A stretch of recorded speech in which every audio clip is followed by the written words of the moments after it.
Filhas de Deus, apêndice D. O uso do dízimo.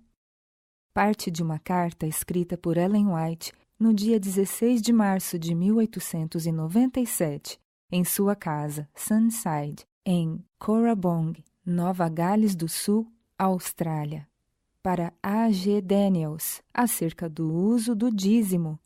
A íntegra da carta foi publicada em Manuscript Releases, capítulo 13, páginas 281 a 286.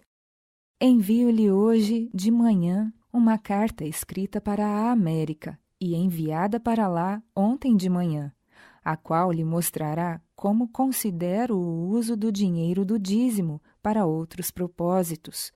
Este é um fundo especial de receita do Senhor para um propósito especial. Nunca entendi tão plenamente essa questão como agora a entendo.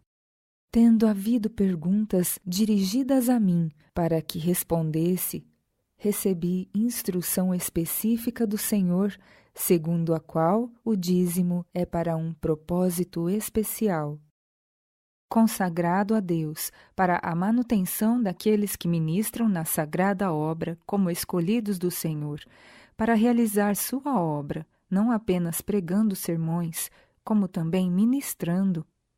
Eles devem entender tudo o que isso abrange. Deve haver mantimento na casa de Deus, um tesouro bem abastecido, e não se deve desviá-lo para outros propósitos. Deve haver um esforço especial, destinado a despertar o povo de Deus, que crê na verdade, a dar um dízimo fiel ao Senhor. E os ministros devem ser motivados e mantidos por esse dízimo. Que sempre haverá a tentação de desviar o dinheiro do dízimo para outros canais, nós sabemos. Mas o Senhor tem guardado sua porção para ser usada de modo sagrado para o sustento dos ministros do Evangelho.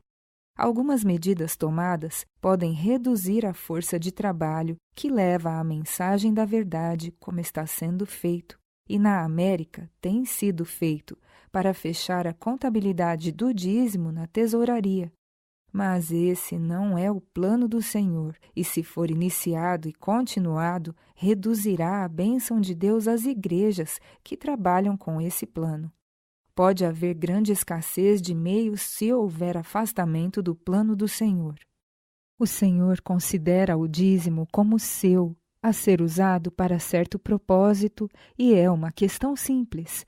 Em lugar de praticar a abnegação que deveríamos, para ajudar a educar alunos ou, em questões temporais, como providenciar instalações para a igreja, o que é necessário, apropriar-se da porção consagrada do Senhor, que deve ser usada apenas para o sustento de ministros em novos campos, bem como em outros lugares. E isso não deve ser feito de maneira mesquinha.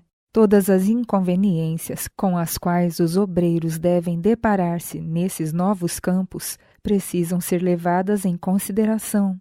O custo de vida é maior em algumas localidades do que em outras. Esforços especiais devem ser feitos em favor daqueles que se encontram onde as frutas são escassas, pois poderiam viver de maneira muito mais barata se estivessem onde conseguem obter frutas. Quando são enviados a campos onde se privam de quase tudo por causa da despesa, que se tome cuidadosa consideração dessas questões, e a falta deve ser suprida na medida do possível, mas não subtraindo de seu salário essas coisas extras. Aqueles que estão situados de maneira mais favorável devem partilhar sua prosperidade com os que necessitam das mesmas coisas que são tão abundantemente supridas em seu local. Nós nos tornaremos muito estreitos, convencidos e egoístas, se não nos guardarmos contra o inimigo que temos de enfrentar e contra o qual combater. Farei algo em favor do irmão Robert Hare. Providenciarei algumas coisas que aliviarão a situação da falta de frutas. Conseguirei uns 100 quilos de uvas e os transformarei em geleia para que a usem no pão. Agora, veja o que os outros podem fazer. Cada um pode fazer um pouco e enviá-lo ao irmão Hare. Quando visitar o local, pode levar algumas coisas e nós prepararemos algumas coisas e as enviaremos antes desse tempo. Faremos disso uma oferta de gratidão a Deus, porque nos permite viver em locais onde podemos obter essas coisas e desfrutá-las. Creio que o Senhor nos abençoará ao fazermos isso. Agora, acerca de educar alunos em nossas escolas, é uma boa ideia, terá que ser executada, mas não permita a Deus que, em lugar de praticar a abnegação e sacrificar o eu, para fazer esse trabalho, subtraiamos da porção do Senhor, especialmente reservada para manter os ministros em labor ativo no campo e conservar, trabalhando aqueles que já estão ordenados para o serviço. Podemos facilmente considerar essas questões quanto se requer para manter nossa família, de acordo com os membros dessa família. Então, que se atue de acordo com essa regra.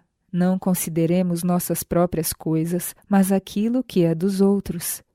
Pratiquemos a regra áurea e façamos aos outros aquilo que gostaríamos que nos fizessem em circunstâncias semelhantes. As fibrosas raízes do egoísmo se arraigarão onde quer que tenham a oportunidade. Desejamos cortar e exterminar cada fibra da raiz do egoísmo. Se alguém é designado a um campo onde se veja privado de muitas coisas e enviado ao campo por decisão da associação, essa mesma autoridade deve assumir sua participação na responsabilidade de fazer com que esse mensageiro de Deus no campo, tanto quanto possível, desfrute o mesmo conforto e situação prazenteira que os membros dessa instituição desfrutam nas suas várias localidades. Mas não se vê essa consideração cuidadosa, terna, esse discernimento solícito em tais casos, como deveria haver. Se todos os que têm algo que ver com essas questões deixassem brilhar plenamente os raios do sol da justiça dentro do coração, abririam as janelas na direção do céu e então difundiriam a luz de todas as formas possíveis aos outros, numa variedade de maneiras. Todas essas coisas devem ser feitas como foi proposto, para ajudar os estudantes a obterem educação. Mas eu lhes pergunto, não devemos todos nós agir nesta questão desinteressadamente e criar um fundo e mantê-lo para dele tirar nessas ocasiões? Quando se vê um jovem, moço ou moça, que seja promissor, devemos adiantar ou emprestar a soma necessária, com a ideia de que seja empréstimo e não donativo. Será melhor proceder assim. Então, quando for devolvida a importância, pode ser empregada para educar a outros. Mas esse dinheiro não deve ser tirado do dízimo, e sim de um fundo separado, criado para esse fim. Isso produziria uma sadia retidão, caridade e participação entre nosso povo. Tem de haver atenta consideração e um hábil ajuste da obra na causa de Deus, em todos os seus departamentos. Não haja, porém, planos acanhados, mesquinhos, ao usar a porção consagrada para o sustento do ministério, pois então bem cedo o tesouro estará vazio. A administração do caso do irmão Hickox segue os métodos humanos, não os métodos que o Senhor ordenou. Essa questão me foi apresentada de tal maneira que vejo o perigo de desviar o dízimo para um propósito qualquer, como foi sugerido. O Senhor não se agrada da maneira como esse caso está sendo resolvido. Que o Senhor nos ajude a todos a ter a unção celestial, a fim de que nenhuma coisa assim se repita. O irmão Farnsworth está pronto a declarar as decisões de mentes humanas, sem considerar todos os lados da questão, para ver se há erros que possam ser cometidos. É muito séria a questão de como se lida com os discípulos do Senhor, aqueles que foram dedicados ao seu serviço para realizar a sua obra. O que os levou a realizar esse tipo de trabalho? O Senhor não está nele.